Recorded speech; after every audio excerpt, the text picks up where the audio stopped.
Hello, my name is Gabe with Logan Services. I've been a lead plumber here for 2 years. Today we're going to go over how to fix a leaking tap. What usually causes a dripping faucet, it could be either water quality or water pressure. So if your pressure is very high coming inside of the home, or you have bad water quality or hard water, that can cause your cartridges to prematurely fail, causing your tap to either drip or not shut off all the way when you go to turn it off. Some of the fixes homeowners can do, you could start by taking apart the cartridge and try to soak it in vinegar and reset the cartridge in there. You would need a pair of adjustable pliers, a cartridge pulling tool, and either a flathead or Phillips screwdriver.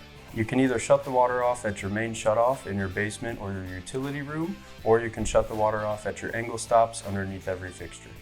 You should call a professional if you notice that the cartridge does not seat correctly back into the faucet, or if you seat the cartridge back into the faucet and it still drips afterwards. If you have a dripping faucet and you need help, give us a call.